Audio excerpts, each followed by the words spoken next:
안녕하십니까.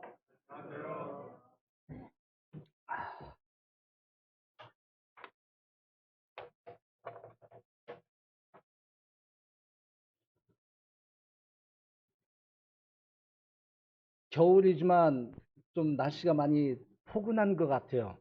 어, 이대로 쭉 지속됐으면 좋겠다고 하는 생각이 있지만, 어, 아마도 겨울은 곧 한파로 우리에게 다가올 것입니다. 예, 그래야 겨울 맛이라고들 하죠. 예. 성경은 우리들에게 참 아름다운 것들을 선물로 주셔요. 하나님 말씀은 가까이 하는 자들에게 아름다운 것들을 선물로 주시는 것에 대해서 의심이 없습니다. 먼저 말씀을 좀 보시도록 하겠습니다. 잠언 3장 5절. 잠언 3장 5절.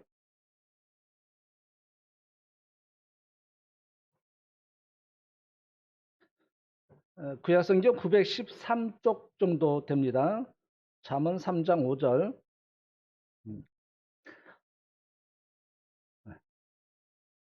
너는 마음을 다하여 여호와를 신뢰하고 내 명철을 의지하지 말라. 내 명철을 의지하지 말라. 좀 또 한 구절 볼게요. 2장 6절.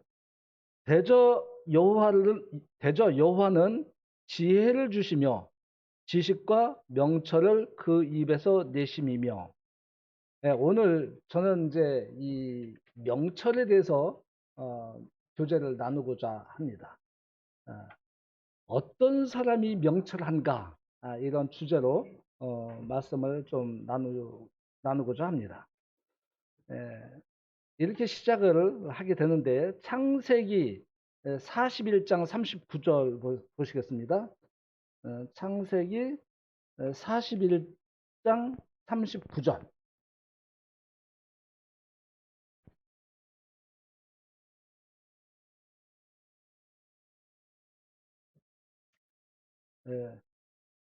이 말씀을 좀 몇 구절 먼저 찾아서 읽고 나누기를 원합니다.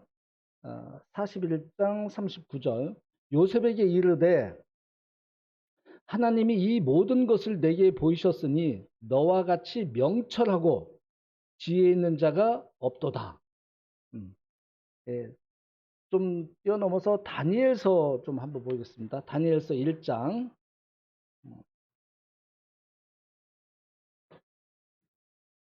다니엘서 1장 17절.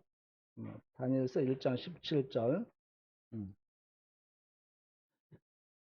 하나님이 이 내 소년에게 학문을 주시고, 학문을 주시고 모든 서적을 깨닫게 하시고 지혜를 주셨으니 다니엘은 또 모든 환상과 꿈을 깨달아 알더라. 5장 11절 또 보겠습니다. 다니엘서 5장 11절.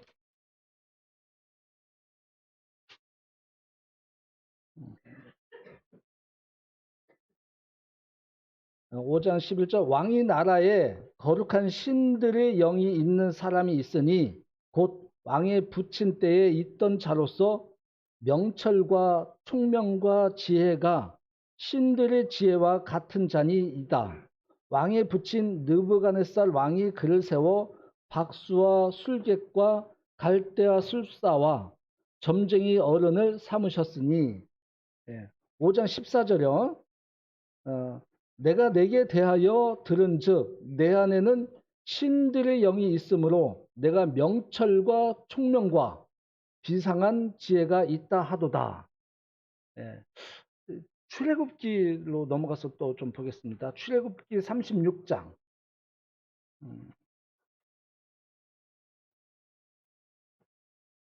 출애굽기 36장이요.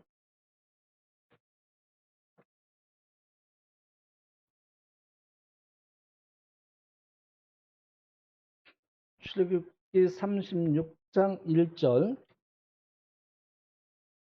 부사렐과 오홀리압과 및 마음이 지혜로운 사람 곧 여호와께서 지혜와 총명을 부으사 성소에 쓸 모든 일을 할 줄 알게 하신 자들은 모두 여호와께서 명령하신 대로 할 것이니라. 2절 모세가 부살엘과 오홀리압과 및 마음이 지혜로운 사람 곧 그 마음에 여호와께로부터 지혜를 얻고 와서 그 일을 하려고 마음에 원하는 모든 자를 부르매.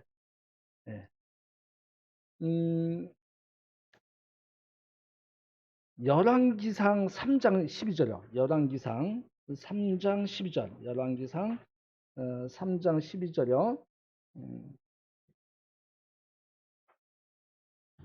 내가 내 말대로 하여 내게 지혜롭고 총명한 마음을 주노니 내 앞에도 너와 같은 자가 없거니와 내 뒤에도 너와 같은 자가 일어남이 없으리라.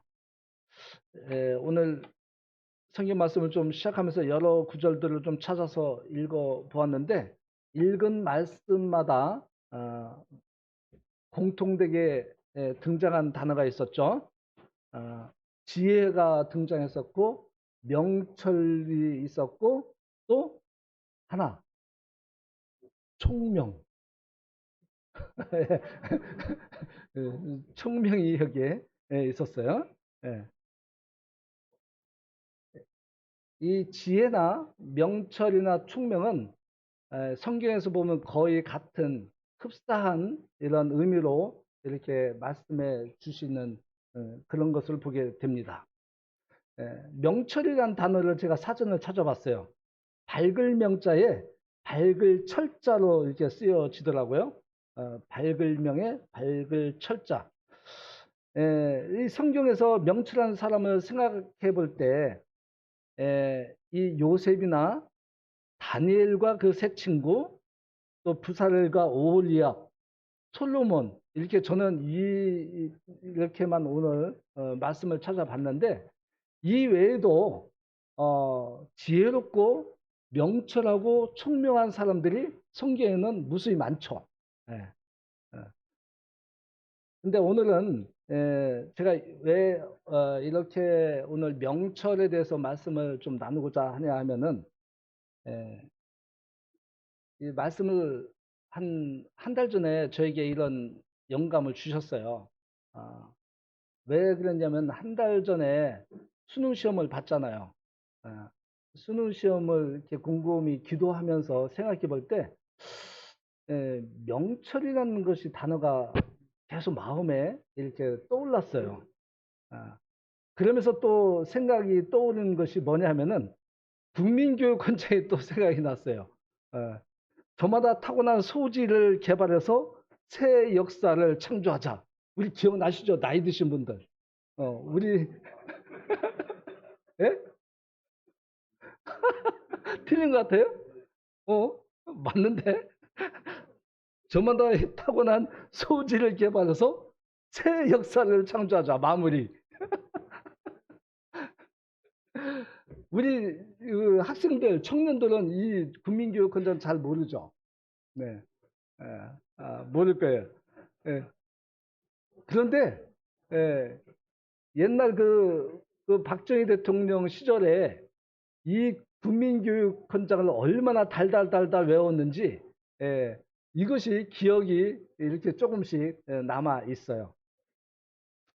이 사람은 태어나면서부터요 다재다능한 이런 소질, 재능 이런 것들이 있어요. 뭐 타고난다고 이렇게 표현들을 하지만 어쨌거나 누구에게나 재능들이 있어요. 소질이 있어요. 그래서 이 대통령은 이 타고난 이 소질, 이 재능을 개발해서 나라를 위해서 쓰여지도록 이 국민교육헌장의 내용에 들어가 있었던 거예요. 우리는 두 번 태어나죠. 우리가 두 번째 태어날 때는 무엇을 주시죠? 은사. 우리는 성경에서 은사를 이렇게 주신다고 말씀해 주셔요. 그래서 우리는 저마다 타고난 소질을 개발할 필요가 있다고 말씀을 이렇게 그런 말씀들을 많이 듣는데 우리는 두 번째 태어나서 저마다 받은 이 은사를 개발해서 이 처음 태어났을 때는 무엇을 위해 쓰냐면은 다른 사람, 나라를 위해서 그게 쓰여지도록 이렇게 개발한 거지만 두 번째 태어났을 때는 이 은사는 교회를 위해서, 주님을 위해서 쓰여지도록 개발해야 된다는 것이죠. 예. 그래서 우리는 이 은사들을 개발할 필요가 있다. 그리고 개발하기 전에 나는 어떤 은사가 있는지 늘 궁금해하고 늘 거기에 대해서 관심을 가지면 좋겠습니다. 평생 이 땅을 떠날 때까지 내가 어떤 은사인지도 모르고 살아가시는 분들이 있어요. 분명히 있어요. 그런데 그 은사가 있음에도 불구하고 개발되지 않아서 이 은사를 더 주님 안에서 드리지 못하는 이런 부분도 있을 수 있어요. 그래서 우리는 이런 부분들을 한번 생각해 볼 때 고린도전서 1장 17절, 1장 7절에 너희가 모든 은사에 부족함이 없이 이렇게 말씀 주셨고, 고린도전서 12장 4절에 은사는 여러 가지나 성령은 같고, 또 고린도전서 12장 32절에 너희는 더 큰 은사를 사모하라. 이렇게 또 말씀을 주셨어요. 그래서 우리는 첫 번째 태어난 그런 소질, 그리고 두 번째 태어난 이 은사, 이런 것들은 우리가 누구에게나 가지고 있다. 이런 생각을 좀 해보시면 좋겠어요. 그리고 그것은 이 재능도요, 주님을 위해서 쓰여진다고 하는 사실 기억하시기 바랍니다. 재능, 이 처음 태어났을 때 우리는 반드시 재능이 있어요. 왜 태어나면서 누구는 가르쳐 주지 않았는데 그림을 막 잘 그리는 사람이 있고, 또 음악성이 또 좀 있고, 또 몸놀림이 좋아서 체육을 잘하는, 운동을 잘하는 이런 재능, 소질들을 가지고 있어요. 저는 이제 몸치라서 이 체육 이런 것도 못하고 또 타고난 어떤 음악성이 없어갖고 제가 노래 부르면 다들 킥킥하고 웃죠. 예. 예. 근데 저에게 용기를 막 붙들어 줘야 그래도 웃음을 선사하는 노래를 부를 텐데 저를 격려를 잘 안 해줘요. 제가 저기 대덕교에 있을 때는 종종 특송했다니까요. 왜냐하면 이 격려해 주니까. 그리고 제가 혼자는 못했어요. 제 아내랑 같이 그렇게 했을 때 제 목소리는 별로 안 나지만 화음같이 조금씩 들려졌지만 그래도 특송을 했어요. 제가 이 내동에서 아마 한 번인가 했던 것 같아요. 아, 어쨌거나 이런 재능도요, 우리가 주님을 영접하고 주님께 드리려고 한다고 하면 주님께 드릴 수 있다고 하는 사실을 기억해 주시면 좋겠어요.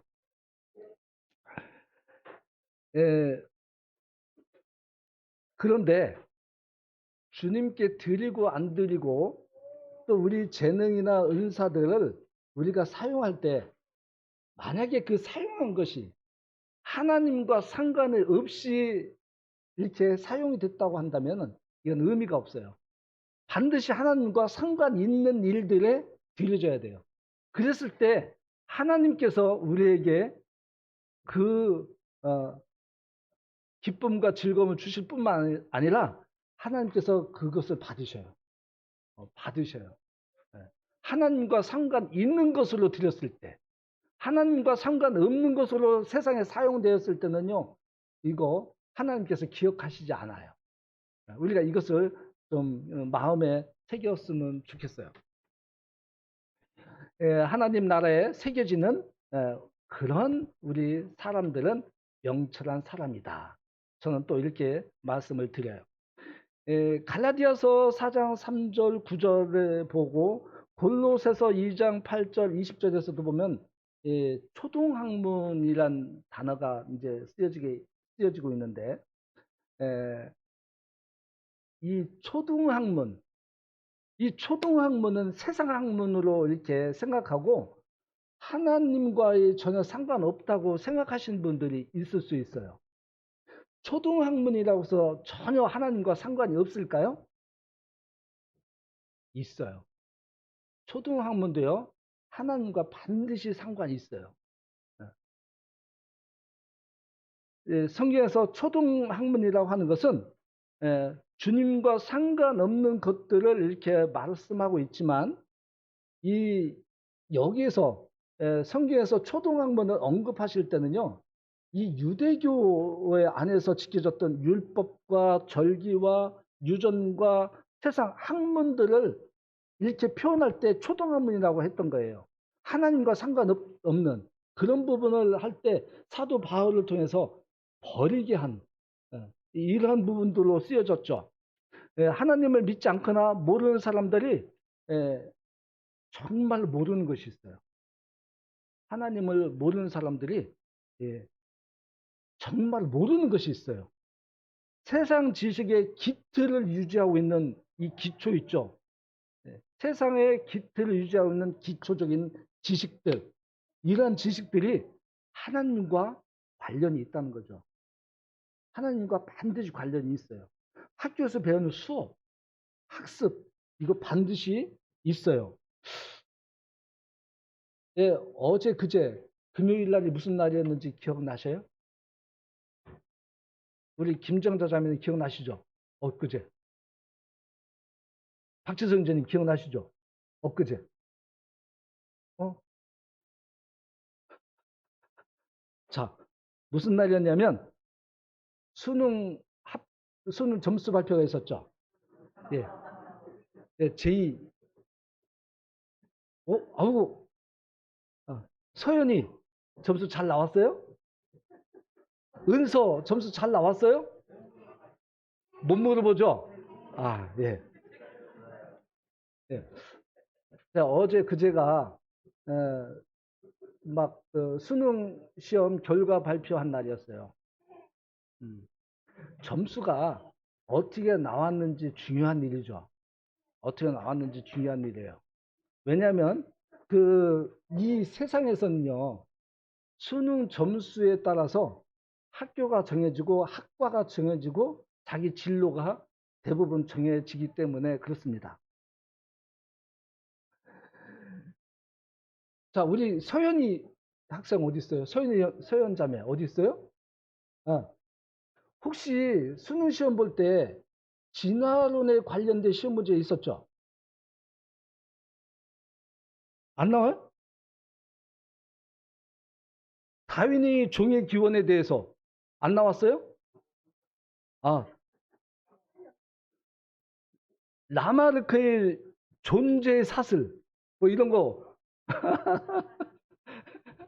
혹시 그러면은 어, 저거는 나왔나 모르겠어요. 피타고라스의 정리, 2차, 3차 방정식, 혹시 전류의 법칙, 전기 법칙, 지구과학, 지질, 생물 역사 이런 총체적인 이런 부분들이 시험에 반드시 나오죠.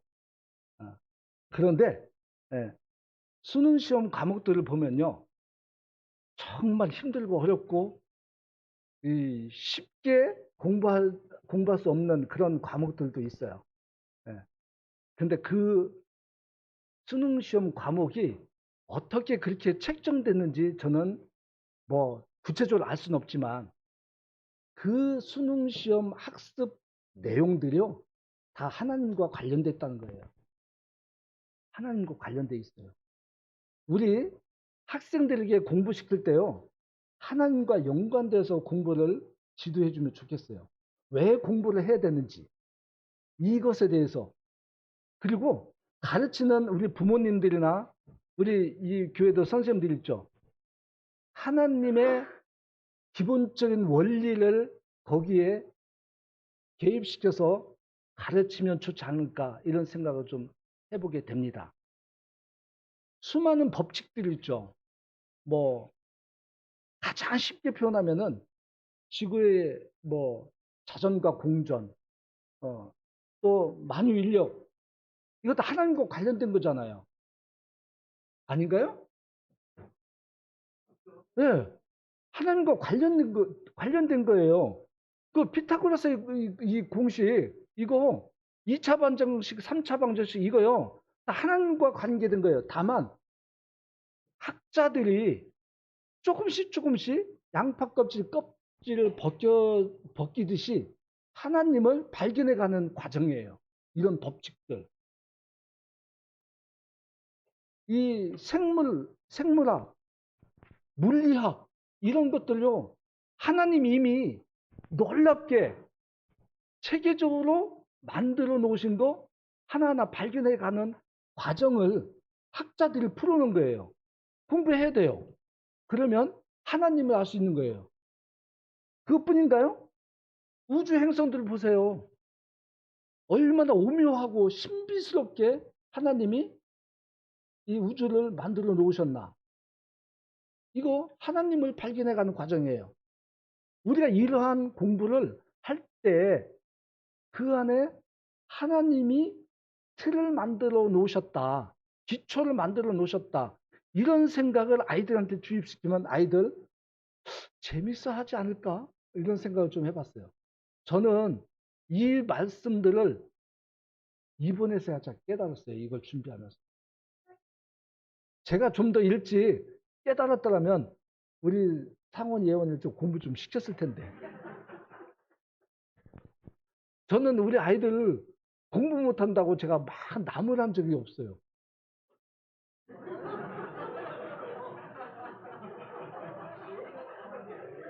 성적표를 제가 확인한 적이 별로 없어요. 네. 제가 그것은 한번 한 적이 있어요.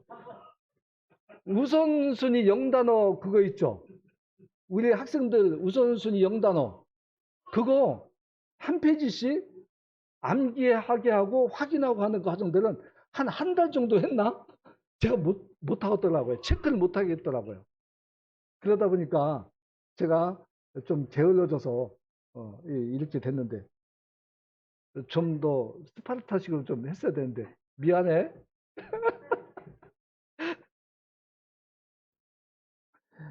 이 학교 공부를 왜 열심히 해야 되는지 이 특히 우리 학생들은요 진화론 같은 거, 우주과학 같은 거, 물리학 같은 거, 수학 같은 거 이거 어느 거 하나 빼놓지 말고 열심히 공부해야 된다고 하는 거예요.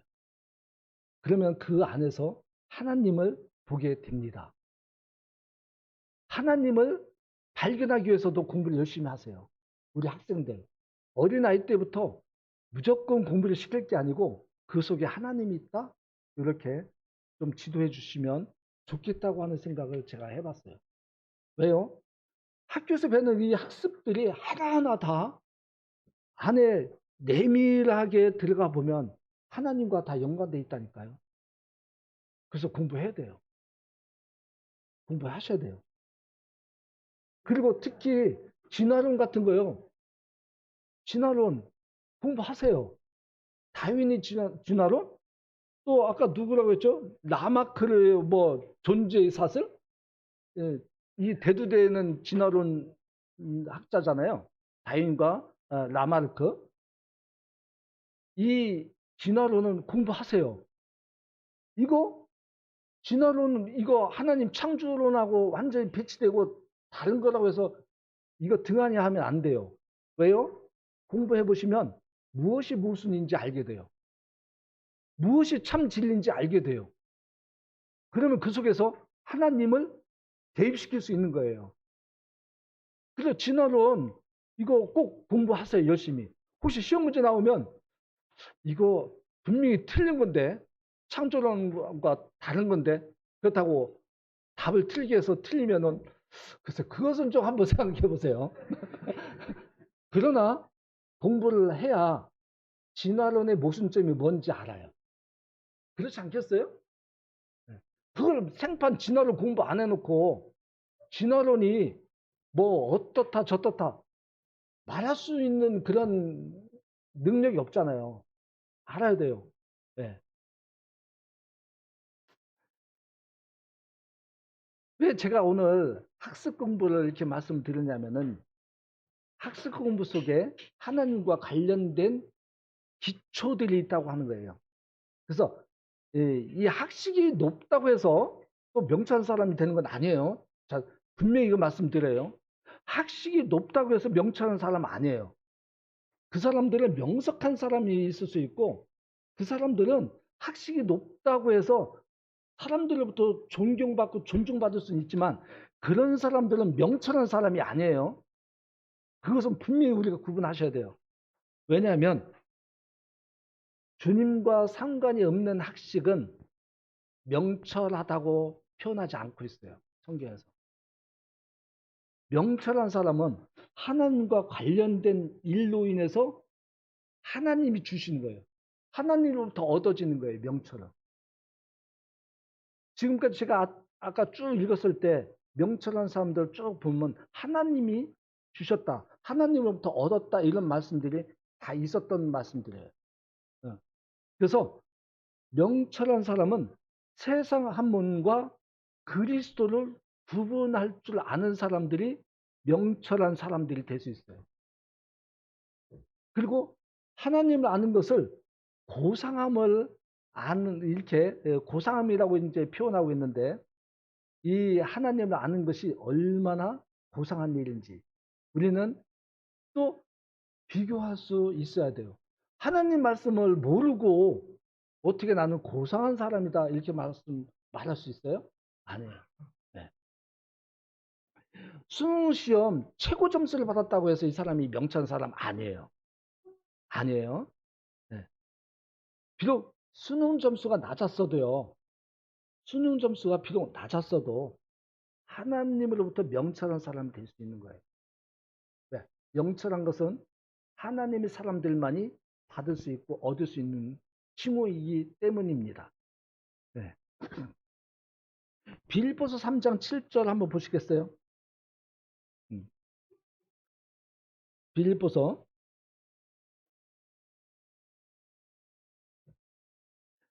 3장 7절 그러나 무엇이든지 내게 유익하던 것을 내가 그리스도를 위하여 다 해로 여길 뿐더러 또한 모든 것을 해로 여김은 내 주 그리스도 예수를 아는 지식이 가장 고상함을 인함이라. 내가 그를 위하여 모든 것을 잃어버리고 배설물로 여김은 그리스도를 얻고 이렇게 7절 8절 말씀인데 예수 그리스도를 아는 것이 그 아는 지식이 가장 고상함이라고 사도 바울은 이렇게 고백하고 있어요. 사도 바울이 기존의 모든 것을 잃어버리고 배설물로 여겼다고 고백하고 있는데요. 세상 지식을 다 버렸다, 배설물로 여겼다 그런 말씀인가요? 아니에요. 뭐냐면 새로이 얻은 것 때문에 새로 얻은 것이 뭐냐면 그리스도거든요. 주님을 이제 영접하고 주님을 믿은 거, 이 주님을 얻은 것 때문에 기존에 가지고 있던 특권을 포기했다는 거예요. 기존에 가지고 있던 특권 뭐예요? 유대교에서의 가말리아 문화생으로서 공부했던 그런 것들이었어요. 사도 바울이 이 성경 기록 그 편지 그 서신서를 보면은 정말 문법적으로나 모든 것들이 정말 아주 그 누구도 따라갈 수 없는 그런 글들이에요. 문학적으로 봐도요. 사도 바울은 가말리아 문학생으로서의 공부할 정도로 아주 명석한 사람이었어요. 명철한 사람이 아니고 명석한 사람이었어요. 그리고 이 가말리아 문화생이라고 한다면 오늘날 우리나라의 서울대 뭐 최고 학과 정도 이 정도로 수준으로 인식하면 될 것 같아요. 예. 그러니까 유대교에 있을 때 그런 모든 특권들을 다 버렸다는 거예요. 예수님을 주님을 얻은 이후에 세상의 어떤 지식들을 다 버렸다는 것이 아니에요. 예. 사도 바울이 포기한 특권은 그런 것이었어요. 이 특권을 버린다는 것은요. 이 당시에 사도 바울이 이 특권을 버린다는 것은 정말 이거는 놀랄 일이에요. 만일 우리 이 중에 서울대 의대를 한다고 한다면, 그래서 의사가 되어 있다고 한다면, 의사가 되어 있어요. 서울대 의대를 나와서. 근데 이 사람이 서울대학교 졸업장을 포기한 거가 다 같은 거예요. 서울대 졸업장을 포기하면 어떻게 돼요? 의사 면허도 박탈돼요. 이런 거예요, 이런 거. 이걸 얘기하는 거예요. 의사로서의 자격이 박탈되는 거예요. 사도 바울은 이렇게 포기한 거예요. 유대교에서 있었던 자기 특권을 포기했다는 것은.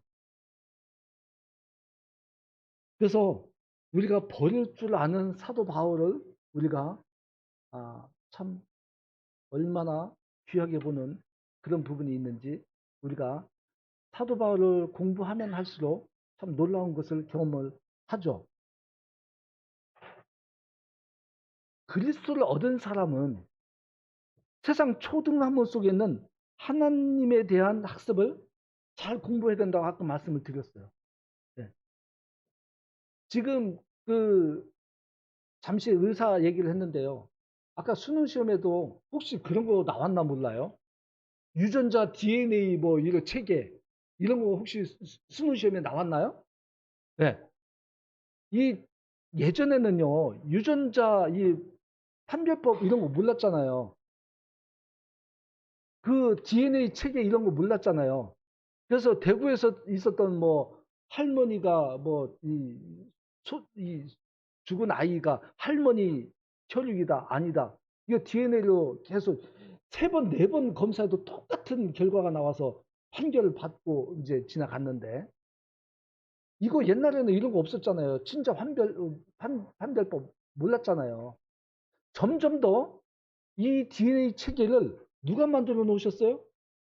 하나님이 만들으셨다고요. 하나님이. 그래서 그런 걸 발견해 가는 거잖아요. 하나님을 알아가는 거잖아요. 그래서 공부 열심히 해야 돼요. 어떤 분야든지 간에. 네. 그래서 어, 이 고3에 이르는 말씀들을 우리는 자녀들에게, 학생들에게 잘 가르쳐야 한다. 이런 생각을 해보게 됩니다. 어려서부터 하나님 말씀을, 하나님 말씀을 성경 인물 중심으로 좀 잘 이렇게 비교해 가면서 가르쳐 주면 효과적이지 않을까 이런 생각을 좀 또 해봐요. 그래서 처음에 읽었던 요셉에 대해서 창세기 41장 39절을 제가 읽어 드렸는데, 요셉에게 이르되 하나님이 이 모든 것을 내게 보이셨으니 너와 같이 명철하고 지혜 있는 자가 없도다. 이 요셉은요, 바로왕이 꾼 꿈을 해석해 줌으로 해서 일약 이제 출세의 길에 들어서게 됩니다. 이 요셉을 낳은 엄마가 라헬. 아니, 우리 장모님이 자꾸 이걸 기억을 못 하셔요. 이 가장 기본적인 거. 몇 번째 아들이냐고 이렇게 얘기해도 그걸 또 기억을 못 하셔요. 야곱의 11번째 아들. 12번째 아들은 누구죠? 이걸 기억 못 하시더라고요. 안타깝게도. 그 성경을 통달할 정도의 박사까지 칭호를 받으셨던 어머니가 이걸 기억을 못 하셔서 좀 많이 이번에 안타까운데, 예. 만약에 요셉을 라헬이 양육을 했다고 한다면 요셉은 어떤 인물이 되었을까, 저는 이 생각이 막 떠오르더라고요. 라헬은 시기심 많고 질투심이 많고 그 언니 레아를 이기려고 하는 아주 못된 동생이었잖아요. 근데 이것은 누구에게나 있어요. 시기심, 질투심, 욕심 누구에게나 있어요. 그런데 버려야 될 것을 버리지 않는 한 가지가 있어요. 이 야곱이 가족을 이끌고 외삼촌 집에서 떠나오잖아요. 도망 나오듯이 떠나올 때 무엇을 가지고 나왔죠? 예. 아버지의 신물을 가지고 나와요. 감추어서. 그것을 또 찾으러 온 아버지에게 빼앗기지 않으려고 감추잖아요. 이 아버지 신을 라헬도 섬겼다는 거예요. 왜? 그게 뭐 대단한 거라고. 그보다 귀중한 것이 만약에 그게 물질 가치로 따진다고 할 것 같았으면은 그보다 더 가치 있는 것들이 얼마든지 있었을 거예요.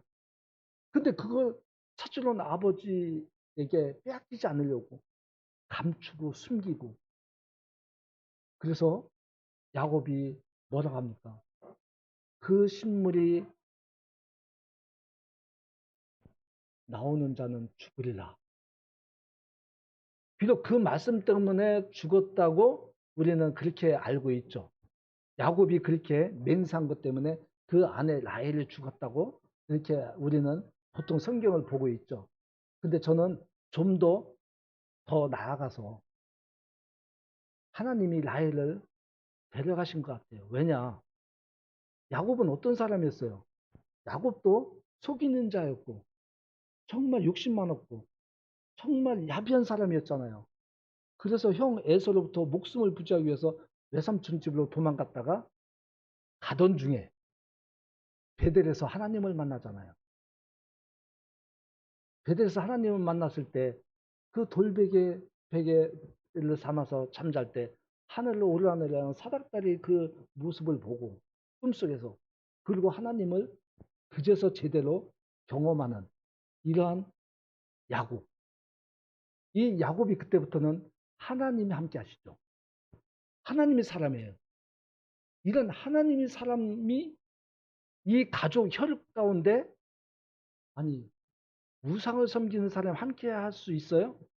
안 되는 거예요. 야곱은 그 사실을 알고 있었는지 모르고 있었는지 그것은 성경에 언급되어 있지 않지만 하나님이 우상을 제거하는 방법은 라헬을 데려가는 것이 아니었을까, 이 생각을 좀 해보게 되었어요. 만약에 라헬이 그때 죽지 않고 함께 하고 있었다고 한다면 그 야곱의 집안은 물들어 버렸을 거예요. 그 우상 신물, 우상으로 인해서. 그러면 그 우상을 섬기는 그 엄마가 요셉을 어떻게 양육했을까? 이런 생각을 해보게 되더라고요. 그로 말미암아 요셉은 아버지로부터 양육을 받습니다. 엄마 잃은 그 측은한 아이를 야곱은 품속에 고이고이 그 곁에서 요셉을 양육해요. 양육하면서 어떻게 양육했을까요? 하나님 이야기를 들려줬을 거예요. 자기가 경험한 하나님 이야기로 이 요셉을 양육했을 거라고 하는 생각을 이렇게 추론해 볼 수 있어요. 이 요셉은 아버지의 그 속이는 자였던 그 아버지가 변화된 그 이후로 하나님에 대한 말씀을 들으면서, 이야기를 들으면서 성장할 때 정직한 사람을 키웠던 것 같아요. 왜냐하면 그 형들이 못된 짓들을 했잖아요. 못된 짓들을 할 때, 나쁜 짓을 할 때 아버지에게 고자질했어요. 이 고자질이라고 하는 표현이 참 나쁜 단어이긴 하지만 요셉에게는 그냥 순수한 그런 표현이었어요. 형들이 나쁜 것을 지적하고 형들이 못된 짓을 할 때 아버지에게 일러 바쳤다고 하는데, 그것은 내가 못된 짓을 하고 내가 나쁜 사람이고 내가 거짓말쟁이라면 나와 똑같은 그런 범죄를 보았을 때 눈을 감아요. 왜요? 그들을 알고 그들이 나를 알잖아요. 우리가 보면은 직장에서도 그렇잖아요. 부정행위를 하는 거 눈 감아준 사람은 나도 부정행위를 하고 있는 사람이라는 거예요. 요셉은 정직한 사람이었기 때문에 그것을 아버지에게 일러 바칠 수 있었던 거예요. 저는 그렇게 봅니다. 요셉은 그렇게 성장을 했다고. 그러면 저는 하나님 뜻이 여기에 있었을 것이다. 요셉을 그렇게 계획하시고 그렇게 양육하고 그렇게 인도하신 하나님. 전 그렇게 이 말씀을 새롭게 분별하는 이런 과정들을 이번에 경험을 했습니다.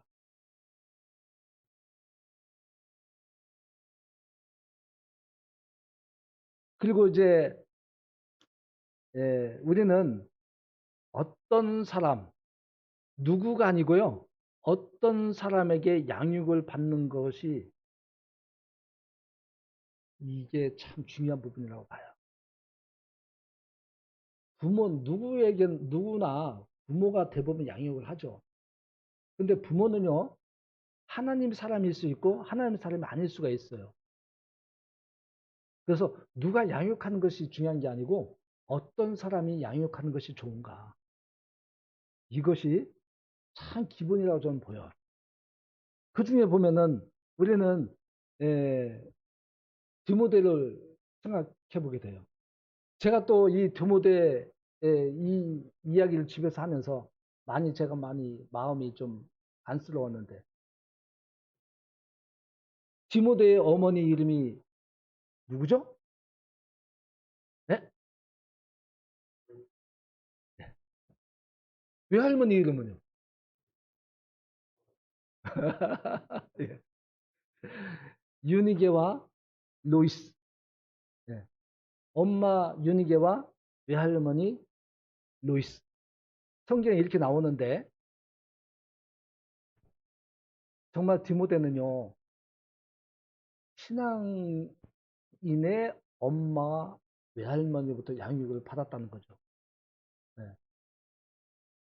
디모데는 정말 이렇게 좋은 환경 가운데서 성장한 것 같아요. 그래서 그렇게 주님 안에서 쓰임을 받을 수 있었던 것은 어려서부터 이렇게 말씀을 양육을 받았기 때문에 가능하지 않았을까 이렇게 또 생각을 해보게 돼요. 또 다니엘 같은 경우 어때요? 다니엘과 다니엘의 세 친구. 이 다니엘과 세 친구들 보면은 1장 17절에 하나님이 이 네 소년에게 지식을 얻게 하시며 모든 학문과 재주에 명철하게 하신 외에 다니엘은 또 모든 이상과 몽조를 깨달아 알더라. 이 다니엘과 이 세 친구들은요. 바벨론으로부터 이 이스라엘, 유다가 멸망하기 전까지 이 왕족으로서 정말 모든 학문과 재주에 명철하게 하신 하나님으로부터 받은 것이 있다고 하는 거예요. 다니엘과 세 친구들은 하나님으로부터 명철함을 받았는데 이것이 하나님에 대한 학문 이런 것들을 기틀되어서 이렇게 명철한 사람이었다는 거죠. 그래서 이 다니엘과 이 세 친구는 바빌론에 끌려가서 어떠한 역할이 됐어요? 정말 놀라운 그런 또 일들로 인해서 하나님부터 인정받은 또 하나님 안에서 또 쓰임받는 이런 인물들이 되었잖아요. 네. 자녀들을 명철한 사람으로 키우고자 한다면 우리는 어머니 유니게와 외할머니 로이스처럼 키워야 된다고 하는 생각을 갖게 되었습니다. 이건 우리가 누차 이 말씀을 교제하고 그렇게 했죠. 근데 왜 친할머니가 아니고 외할머니인지는 뭐 자세히 모르겠지만 어쨌거나 우리는요 자녀들을 양육할 때 보편적으로 보면 보편적인 거예요. 엄마의 신앙보다 할머니 신앙이 더 연륜이 깊죠. 믿음의 그런 뿌리들을 생각해 본다면 만약에 할머니 할아버지 신앙이 좀 부족하면은 엄마 아빠가 전적으로 이렇게 양육해야 되겠죠. 왜요? 말씀을 양육해야 되니까. 만약에 우리 할머니 할아버지들이 정말 믿음이 경륜 그런 연륜 그런 믿음의 깊이가 나보다 낫다고 한다면 자주 할머니 할아버지에게 이렇게 방문해서 이 아이들을 하나님 이야기를 들려주시면 좋겠어요. 뭐 우리 유람이는 자주 와갖고 너무너무 이제 참 고마운 생각이 들 정도인데 특히 외할머니를 기록하고 있잖아요. 외할머니. 네. 외할머니를 많이 이용하세요. 왜냐하면 이 친정엄마가 편하고 좋잖아요. 그죠? 우리 딸 없는 분들은 잘 모르실 텐데 이 보면은 친정엄마하고 딸 사이가 이게 좋잖아요. 이물 없고. 근데 거기에다가 하나님의 신앙의 그런 것들이 결부되면은 더 아주 잘 가르칠 수 있을 거라 이런 생각을 해보게 됩니다. 요즘 교육 방법이 다르죠. 이 부모들과 지금 젊은 이 신혼부부들이 생각하는 이 교육 방법 시스템이 좀 달라서 의견이 다를 수가 있어요. 예, 다를 수가 있죠, 충분히. 예, 그런 부분들은 그런 부분으로 이렇게 극복해 가야 될 부분이겠지만 이 자녀를 양육하는 부분에 대해서는 혹 안 되면 우리 외할머니들이 자주 방문하세요. 딸 집에.